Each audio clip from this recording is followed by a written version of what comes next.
إن الحمد لله نحمده ونستعينه ونعوذ بالله من شرور أنفسنا من سيئات أعمالنا. من يهده الله فلا مضل له ومن يضلله فلا هادي له، وأشهد أن لا إله إلا الله وحده لا شريك له، وأشهد أن محمدا عبده ورسوله. أما بعد، فإن خير الحديث كتاب الله، وخير الهدي هدي محمد صلى الله عليه وسلم، وشر الأمور محدثاتها، وكل محدثة بدعة، وكل بدعة ضلالة، وكل ضلالة في النار.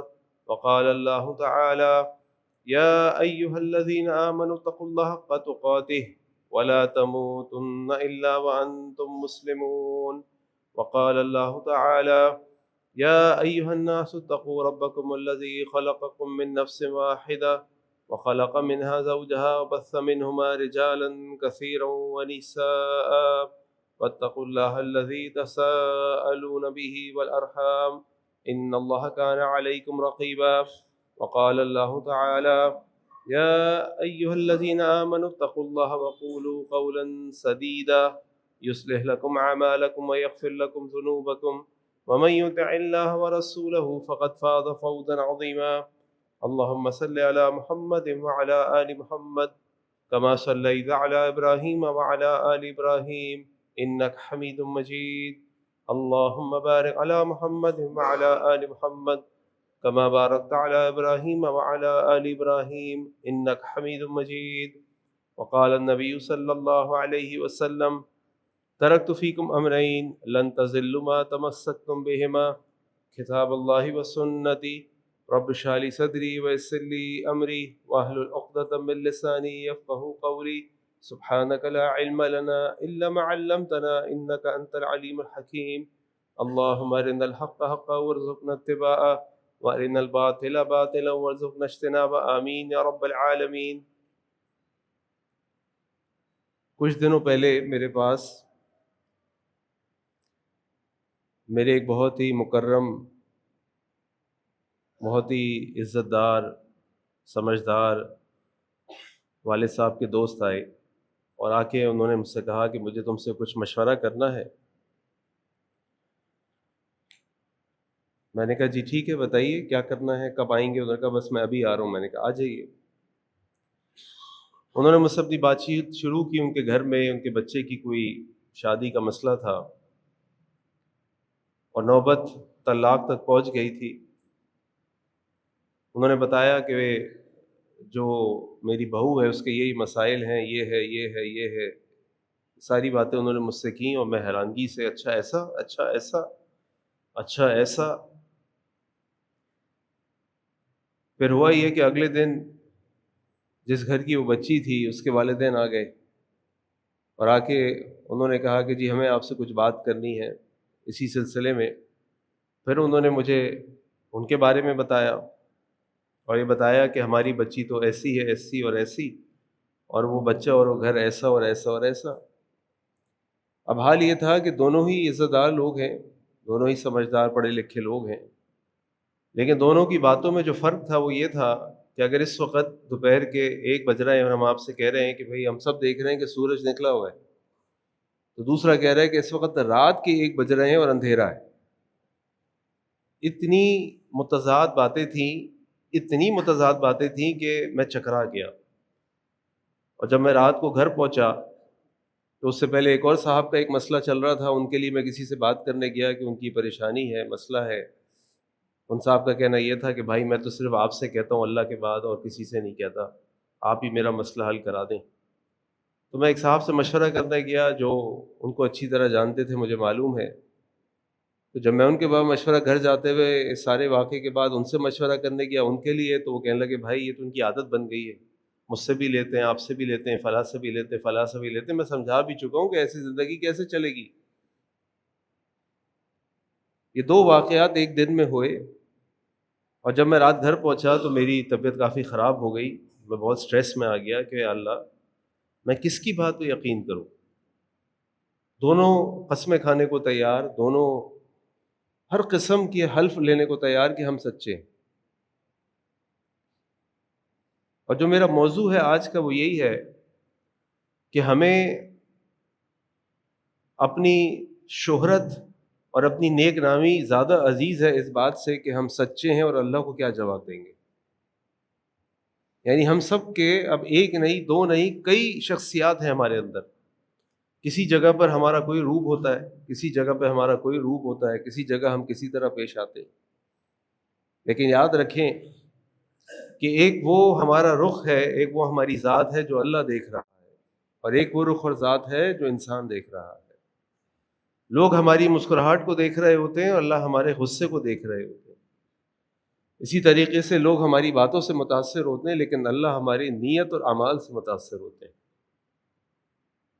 یہ جو دو روپ ہیں ہمارے، یہ جو دو رخ ہیں ہمارے، اسی کو شریعت کی زبان میں منافقت کہا جاتا ہے. اور یہ آج سوشل میڈیا کے آنے کے بعد تو یہ معاملہ اتنا بڑھ گیا ہے، اتنا بڑھ گیا ہے کہ ہم اس بات کو بھول گئے ہیں کہ یعلم خائنۃ الاعین وما تخفی الصدور، کہ اللہ تعالیٰ تو آنکھوں کی خیانت کو بھی جانتے ہیں اور ان خیالات کو بھی جانتے ہیں جو تمہارے دلوں کے اندر آتے ہیں. ہم کس سے چھپا رہے ہیں؟ ہمیں لوگوں سے ڈر لگتا ہے، اللہ سے ڈر نہیں لگتا. اور یہی اللہ تعالیٰ نے قرآن میں فرمایا تھا یستخفون من الناس ولا یستخفون من اللہ. تمہیں کیا ہو گیا؟ تم لوگوں سے خوف کھاتے ہو، اللہ سے خوف نہیں کھاتے. اور ہماری شخصیت کے اتنے سارے چہرے اور اتنی ساری شخصیات ہیں کہ ہم گھر کے باہر کچھ ہیں، گھر کے اندر کچھ ہیں، مسجد میں کچھ ہیں، مسجد کے باہر کچھ ہیں، عبادات میں کچھ ہیں، معاملات میں کچھ ہیں. ایک عجیب سچویشن ہو گئی. اور اللہ تعالیٰ تو بار بار بار بار قرآن میں ہمیں حکم دیتے ہیں اخلاص کا. جیسے اللہ نے سورۃ البینہ میں فرمایا وما امروا الا ليعبدوا الله مخلصین له الدین حنفاء. میں نے تمہیں حکم نہیں دیا مگر یہ کہ تم میری عبادت کرو مخلص ہو کر، اخلاص کے ساتھ، نیک نیتی کے ساتھ. چھوٹا بھی عمل ہوگا میں اس کو بڑا کر دوں گا، میں تو تمہاری نیت کو دیکھ رہا ہوں. اور پھر اللہ تعالیٰ نے اللہ کے نبی صلی اللہ علیہ وسلم کو ہمارے لیے نمونہ بنا کر بھیجا. اللہ کے نبی کے بارے میں اللہ تعالیٰ نے قرآن میں فرمایا لقد کان لکم فی رسول اللہ اسوۃ حسنہ. ہم نے تمہارے لیے نبی کریم صلی اللہ علیہ وسلم کی ذات میں اسوہ حسنہ، نمونہ، رول ماڈل بھیجا ہے. دیکھو ان کو، آئیے دیکھتے ہیں ان کو. اما عائشہ رضی اللہ عنہا سے پوچھا گیا کہ اماں جی یہ بتائیے کہ اللہ کے نبی صلی اللہ علیہ وسلم کا اخلاق و کردار کیسا ہے؟ اور آپ نے فرمایا کان خلقہ القرآن، ان کی شخصیت قرآن ہے. جیسا قرآن ایک انسان کو، ایک مومن کو کہتا ہے کہ تم ایسے عمل کرو، ایسے زندگی گزارو، ایسے معاملات کرو، ان کا کردار، ان کا اخلاق ایسا ہے. یہ وہ چیز ہے جو اللہ تعالیٰ کو ہم سے مطلوب ہے، ورنہ جو کچھ ہم کر رہے ہیں ان چیزوں کا کوئی فائدہ نہیں ہوگا. اس لیے آپ دیکھیے ہمارے جو اسلاف تھے، کچھ واقعات آپ کے سامنے رکھتا ہوں. حضرت عمر بن عبد العزیز رحمہ اللہ، البدایہ والنہایہ جو ابن کثیر رحمہ اللہ کی تاریخ کی کتاب ہے، اس میں انہوں نے واقعہ درج کیا کہ ایک دفعہ حضرت عمر بن عبد العزیز رحمہ اللہ خلیفہ تھے، اپنے گھر میں کوئی سرکاری کام کر رہے تھے، اور گھر میں وہ سرکاری کام کرتے وقت ایک چراغ جل رہا تھا، چراغ جس کے اندر سرکار کے پیسوں کا چراغ اور سرکار کے پیسوں کا تیل ڈلا ہوا تھا. اتنی دیر میں ان کی بیگم آئی، ان کے پاس آ کے کہا کہ میں نے آپ سے کچھ باتیں کرنی ہے. انہوں نے کہا ٹھیک ہے. کام کو بند کیا اور کہا کہ ذرا چراغ کو بجھا دو. چراغ کو بجھا دیں، چراغ کو بجھا دو، میں اس وقت سرکاری کام نہیں کر رہا، اس چراغ میں جو تیل ہے وہ سرکار کے پیسوں کا ہے. آج کیا کر رہے ہوتے ہم سب جانتے ہیں. عام آدمی سے لے کر اوپر تک ایک ہی حال ہے. حضرت عمر بن خطاب رضی اللہ عنہ ایک دن مدینہ کی گلیوں میں پھر رہے تھے، اور مدینہ کی گلیوں میں پھرتے ہوئے رات کو تھک کر ایک مکان کے باہر دیوار سے ٹیک لگائی تو اندر سے ماں اور بیٹی کا مکالمہ، جو پہلے بھی میں آپ کے سامنے کئی دفعہ پیش کر چکا ہوں، آوازیں آ رہی ہیں. ماں بیٹی سے کہتی ہے کہ بیٹی دودھ میں تھوڑا پانی ملا دو، تھوڑا پیسہ زیادہ آ جائے گا. اور ماں بیٹی کہتی ہے کہ نہیں اماں، خلیفہ نے منع کیا ہے، اس نے کہا ہے کہ ملاوٹ برداشت نہیں کی جائے گی. بیٹی نے کہا بیٹا یہاں کون سا خلیفہ ہے، کرو، تم اپنا پانی ملاؤ، دودھ بک جائے گا. اور بیٹی نے کہا نہیں اماں، اگر خلیفہ نہیں ہے تو اللہ تو دیکھ رہا ہے نا. اصل فکر یہ تھی کہ اللہ کے سامنے کیا کریں گے. اس وقت فکر یہ نہیں تھی کہ لوگوں کے سامنے کیا ہوگا، لوگ کیا کہیں گے، لوگوں کے سامنے میری بات کیا ہو. آج پورا سسٹم چینج ہو چکا ہے، پورا سسٹم. ہم گھنٹوں گھنٹوں لگاتے ہیں اپنی شخصیت کو لوگوں کے سامنے بہتر سے بہتر پیش کرنے کے لیے، اور اللہ کے سامنے اپنے آپ کو بہتر کرنے کے لیے ہمارے پاس چند منٹ اور چند ساعتیں نہیں ہوتی. ہم لوگوں کے آگے تو اچھا بننے کے لیے پتہ نہیں کیا کیا کر رہے ہوتے ہیں، لیکن اللہ کے آگے اچھا بننے کے لیے ہمیں کوئی غم و فکر نہیں ہوتی. آپ دیکھیے، میں آپ کے سامنے اپنی زندگی کے، ہم سب کی زندگی کے کچھ معاملات رکھتا ہوں. ایک ہوتی ہے ظاہری دینداری، ایک ہوتی ہے حقیقی دینداری. ظاہری دینداری یہ ہے کہ میں آپ کے سامنے موجود ہوں، خطیب ہوں، ٹوپی پہنا ہوں، قمیص شلوار پہنا ہوں، بڑا اچھا ٹپ ٹاپ پھرتا ہوں، بڑے اخلاق سے بات کرتا ہوں، نمازیں پڑھ رہا ہوں، پڑھا رہا ہوں. کیا گھر کے اندر بھی میں اللہ کی عبادت کرتا ہوں؟ کیا گھر جا کے میں قرآن پڑھتا ہوں؟ صبح شام رات کے اذکار جو کوئی نہیں دیکھ رہا میں پڑھتا ہوں؟ میری اصل دینداری کیا ہے؟ میری اصل دینداری تو وہ ہے جو لوگ نہیں دیکھ رہے. اسی لیے سلف صالحین میں سے کسی کا قول ہے کہ اگر تمہیں اپنے اخلاص کو چیک کرنا ہو تو یہ دیکھ لیا کرو کہ جس طرح تم یہ چاہتے ہو کہ تمہاری برائی کوئی نہ دیکھے، تمہاری کوشش ہونی چاہیے کہ تمہاری اچھائی بھی کوئی نہ دیکھے، تمہاری نیکیاں بھی کسی کو پتہ نہ چلے. اسی طریقے سے ہم لوگوں کے سامنے بڑے اچھے اخلاق والے ہوتے ہیں، بڑے اچھے طریقے سے ملتے ہیں، بڑی محبت سے ملتے ہیں، گلے لگاتے ہیں، بیٹھتے ہیں، ٹائم دیتے ہیں. اور اپنے گھر والوں کے ساتھ ہم کیسے ہوتے ہیں؟ میں کبھی کبھار سوشل میڈیا پہ شادی کے موضوعات پر، شوہر بیوی کے تعلقات پر، ایک دوسرے کے بارے میں چیزیں ڈال دیتا ہوں. آپ یقین کیجئے ایسے بھیانک قسم کے اس پہ کومنٹس آ رہے ہوتے ہیں اور مجھے میسیجز آ رہے ہوتے ہیں کہ میں حیران پریشان ہو جاتا ہوں. کہ میں نے اگر کبھی کوئی عورت کہہ دے نا کہ میرا شوہر ظالم ہے، یہ ہے اور وہ ہے، میں کہتا ہوں آپ بہت خوش نصیب ہیں. آپ کو نہیں معلوم ایسے شوہر بھی موجود ہیں جو سگریٹ لگا لگا کے اپنی بیویوں کو جلاتے ہیں. ایسے بھی شوہر ہیں جو اپنے گھر میں دوسری عورتیں لا کے اپنی بیویوں کے سامنے گناہ کرتے ہیں. ایسے بھی شوہر ہیں جن کو دنیا بڑا اچھا مانتی ہے. میرے پاس تو میں اکثر اپنے دوستوں سے کہتا ہوں ذرا اچھے بن کے رہو، تم میں سے کئی کے گھر والے میرے سے رابطے میں ہوتے ہیں، صحیح ہو جاؤ. کیونکہ تمہارے گھر والوں کا تو مجھ سے رابطہ ہے نا کسی نہ کسی طریقے سے، تو مجھے بعض اوقات میسیجز آ جاتے ہیں کہ آپ ذرا ان کو بولا کریں فجر پہ نہیں اٹھتے، آپ ذرا ان کو بولا کریں گھر میں یہ بدتمیزی غصہ بہت کرتے ہیں، گھر والوں کا خیال رکھا کریں. تو ایک ہمارا اخلاق لوگوں کے سامنے بڑے اچھے ہیں، ہم حاجی صاحب، مولانا صاحب، علامہ صاحب، شیخ صاحب، مفتی صاحب، پیر صاحب، گھر پہ کیا ہے؟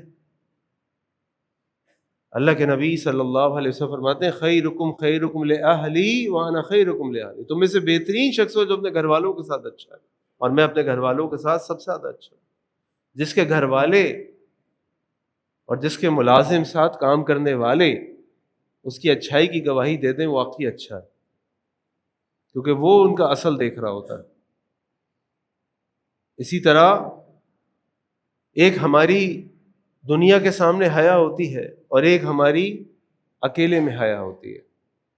لوگوں کے سامنے تو بڑے حیادار بنتے ہیں. بعض اوقات ہماری خاص طور پہ جو ہماری بہنیں بیٹیاں ہیں پردہ کرتی ہیں. اب پردہ کرنے والی ایک عورت کے بارے میں ہم یہی کہتے ہیں کہ بھئی حیادار عورت ہے. اس پرفتن معاشرے کے اندر اگر وہ اپنے آپ کو شرعی طریقے سے چھپائی بھی ہے، سادگی اختیار کی بھی ہے، نامحرم مردوں کے سامنے اس طرح نہیں آ رہی ہے، تو یہ تو بڑی اچھی حیادار عورت ہے. لیکن یہی حیادار عورت جب آن لائن چلی جاتی ہے، جب اپنے کالج یونیورسٹی میں چلی جاتی ہے، جب اپنے اسکول میں چلی جاتی ہے، اس وقت اس کی حیا کا پتہ چلتا ہے کہ جب اس کے سامنے نامحرم آتے ہیں تو وہ ان کے ساتھ کس طریقے سے وہ ان کے ساتھ انٹریکٹ کرتی ہے، بات چیت کرتی ہے، اٹھتی بیٹھتی ہے. شریعت نے ہمیں یعنی ایک نامحرم مرد عورت کو آپس میں بات چیت کرنے سے نہیں روکا، مگر یہ کہ وہ بات چیت ضرورت کے تحت ہو، ایک اچھے دائرے کے اندر ہو اور صحیح طریقے سے ہو، کیونکہ انسان کا ایک دوسرے سے تعلق ہوتا ہے. لیکن ہماری ظاہری حیا کیا ہے اور ہماری حقیقی حیا کیا ہے، یہاں پتہ چلتا ہے کہ اصل میں ہم کون ہیں. اور نمبر 4، ہم عبادات میں بعض اوقات بہت اچھے ہوتے ہیں لیکن معاملات میں بہت خراب ہوتے ہیں. حاجی صاحب مسجدیں بنواتے ہیں، لیکن حاجی صاحب جو ہیں، میں اپنے حاجی صاحب کی بات نہیں کر رہا، یہ تو ماشاءاللہ بہت نیک آدمی کہ اللہ نہ کرے آپ کا ذہن اس طرف جائے، میں ایک جنرل بات کر رہا ہوں. حاجی صاحب، مولوی صاحب، حافظ صاحب، جو بھی، ان سے آپ کاروبار کر کے دیکھ لیں، آپ کو پتہ چل جائے گا وہ کتنے اچھے کاروباری آدمی ہیں. لوگوں کا مال کھانے والے، لوگوں کو پیمنٹ میں تنگ کرنے والے، لوگوں کے مال میں سے بلا ضرورت پیسے کاٹ دینے والے، مال میں ڈنڈی مارنے والے، 2 نمبر کا کام کرنے والے، لوگوں کو تنگ کرنے والے، بہن بھائیوں کا مال جائیداد کھا جانے والے. یہ بھی تو انسانیت ہے کہ اللہ کے نبی صلی اللہ علیہ وسلم نے ہمیں صرف نماز، روزے، حج، زکوٰۃ کی بات کی تھی. یہ اللہ کے نبی صلی اللہ علیہ وسلم پوری زندگی ان کی کان خلقہ القرآن تھی. قرآن تو ہمیں تمام چیزوں کے بارے میں بات کرتا ہے، یہ تو شریعت ہمیں ہر چیز کی طرف توجہ دلاتی ہے. تو ہم سب کو دیکھنا چاہیے کہ جب ہمیں کوئی نہیں دیکھ رہا اس وقت ہم کیسے ہیں، اور اللہ ہمیں دیکھ رہا ہے. ہمیں اپنی شہرت سے زیادہ اپنی اللہ کے سامنے اخلاص اور ایمان کی فکر ہونی چاہیے. اسی لیے وہ 3 افراد جن سے سب سے پہلے جہنم کو دکھایا جائے گا، گرم کیا جائے گا جہنم کی آگ کو، کون لوگ ہوں گے وہ؟ اللہ کے نبی صلی اللہ علیہ وسلم فرمایا کہ ایک ان میں سے سخی ہوگا. اپنا مال خرچ کر دینا ایک آسان بات نہیں ہے، ہم سب کو مال سے محبت ہے، یہ اللہ نے ہمارے دل میں ڈال دی. ایک اپنے مال کو خرچ کر دینا، لوگوں کو دے دینا، یہ بڑی محنت اور ہمت کا کام ہے. اسی طرح ایک قاری قرآن ہوگا یا عالم قرآن ہوگا، بہترین قرأت کرتا ہے، لوگوں کے سامنے اس کی واہ واہ ہو رہی ہے، دنیا اس کو دعوتیں دے رہی ہے، انٹرنیشنل وہ دورے کر رہا ہے، ہر جگہ اس کی قرآن کی کیسٹ چل رہی ہیں، ویڈیوز چل رہی ہیں، بچے اس کی تلاوت کاپی کر کے دنیا کو سنا رہے ہیں. لیکن اللہ کے اس کا کیا مقام ہوگا اگر اس کے دل میں اخلاص نہیں ہوگا اور وہ شہرت کی زیادہ فکر کرتا ہوگا بجائے یہ کہ اللہ کے ہاں وہ کامیاب ہو جائے، تو اس کو جہنم میں سب سے پہلے ڈال کے جہنم کو اس سے گرم کیا جائے گا. اور تیسرا شخص شہید ہوگا جس نے اپنی جان دے دی. جان، انسان اپنی جان کی صورت نہیں دیتا، وہ کہتا ہے میری جان بچ جائے باقی ٹھیک ہے. وہ شخص اپنی جان دے دے گا، لیکن کس لیے دے دے گا؟ کہ لوگ کہیں کہ یہ شہید ہے، اس کے نام کے ساتھ شہید لکھا جائے گا. اور یہ وہ تینوں چوٹی کے نیکی کے کام ہیں کہ جن کاموں کے کرنے پر کتنے بڑے بڑے اجر شریعت نے رکھے ہیں. ایک عالم کا اجر، اللہ اکبر، ایک قاری قرآن کا اجر، اللہ اکبر، شہید کا اجر، سخی کا اجر، اس کا صدقہ مال، کتنی قرآن کی آیات صدقات کے اوپر ہیں. لیکن اگر فکر یہ ہو کہ لوگ مجھے کہہ دیں کہ میں شہید ہوں، قاری قرآن ہوں، عالم اسلام ہوں، یا میں سخی ہوں، یہ میری فکر ہو، تو یہی شخص سب سے پہلے جہنم میں ڈال دیا جائے، کیونکہ اس کو ریپوٹیشن کی فکر زیادہ ہوگی، اپنی رائٹیسنس، نیکی کی فکر کم ہوگی. اور اسی سے ہمیں بچنا ہے. تو یاد رکھیں کہ اصل ہماری فکر یہ ہونی چاہیے کہ جب ہمیں کوئی نہیں دیکھ رہا اس وقت ہم کیسے ہیں. اللہ سے دعا ہے کہ اللہ تعالیٰ ہم سب کے باطن کو ہمارے ظاہر سے اچھا فرما دے. وآخر دعوانا ان الحمد للہ رب العالمین.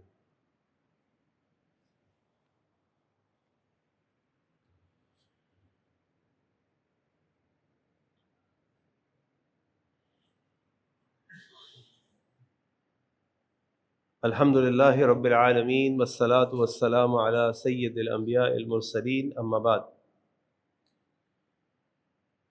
انسان خطا کا پتلا ہے، اور شیطان ہر دم ہر وقت انسان کے پیچھے لگا ہے کہ کس طرح اس کو اصحاب السعیر میں، جہنم والوں میں شامل کر دے. اللہ تعالیٰ ہم سب کو جہنم سے بچائے. تو ایمان حاصل کر لینا، اسلام قبول کر لینا، یہ ایسا معاملہ نہیں ہے کہ انسان اگر یہ کہہ دے کہ لا الہ الا اللہ محمد رسول اللہ تو اب اس کو جنت مل جائے گی، بلکہ جو جتنا نیکی میں آگے ہوگا اتنا شیطان اس کے سامنے شدت سے آئے گا۔ اب سوال یہ پیدا ہوتا ہے کہ کس طریقے سے ہم اپنے آپ کو اس ریاکاری سے بچائیں اور اپنے آپ کو، اپنے باطن کو خوبصورت سے خوبصورت بنائیں۔ اس کے لیے کچھ چیزیں جو علماء نے لکھی ہے میں آپ کے سامنے رکھتا ہوں۔ سب سے پہلی چیز، روزانہ کی بنیاد پر کوئی نہ کوئی ایک نیکی جو آپ کے اور اللہ کے علاوہ کسی کو نہ معلوم، اس کو اپنا معمول بنا لیں۔ وہ 2 رکعت نفل بھی ہو سکتی ہے، وہ 10 روپے کا صدقہ بھی ہو سکتا ہے، وہ کسی کے گھر کا سودا لا دینا بھی ہو سکتا ہے، کوئی بھی چھوٹی سے چھوٹی۔ اللہ کے ہاں نیکی کے معیار وہ نہیں ہے جو نیکی کے معیار ہمارے ہیں۔ کسی نے کروڑ دیے ہوں گے تو وہ اوپر والی جنت میں ہوگا، نہیں، کسی نے ایک آدھی کھجور بھی لا کے دے دی ہوگی، جیسے اللہ کے نبی فرمائے صلی اللہ علیہ وسلم اتق النار ولو بشق تمرۃ، اپنے آپ کو جہنم کی آگ سے بچاؤ چاہے آدھی کھجور ہی کیوں نہ ہو، اللہ تعالیٰ اس کو جنت میں جگہ دے دے۔ بلال رضی اللہ عنہ جیسا غلام جس کے پاس کچھ نہیں تھا، آخر اللہ کے نبی صلی اللہ علیہ وسلم نے جنت میں ان کے قدموں کی آہٹ سنی نا، کیا معمول بنایا کہ جب وضو کریں 2 رکعت نفل پڑھ لیں۔ کوئی نہ کوئی ایسی نیکی جو آپ کے اور اللہ کے درمیان ہو، روزانہ اس کو اپنا معمول بنا لیں جو کسی کو نہ پتا ہو۔ نمبر 2، اپنے گھر میں خوش اخلاق ہو جائیں، اس کی مشق کریں۔ سب سے زیادہ ہمارے غصے، ہماری بد اخلاقی کا جو شکار ہوتے ہیں وہ ہمارے گھر والے ہوتے ہیں، جبکہ حقیقت میں سب سے زیادہ ہمارے حسن اخلاق کے مستحق، ہمارے اچھے اخلاق کردار کے مستحق ہمارے گھر والے ہوتے ہیں۔ سب سے زیادہ جتنی خدمت وہ ہماری کرتے ہیں، جتنا وقت وہ ہمارے ساتھ گزارتے ہیں، جتنا مضبوط رشتہ ان کا ہمارے ساتھ ہوتا ہے، دنیا میں کسی کے ساتھ نہیں ہوتا۔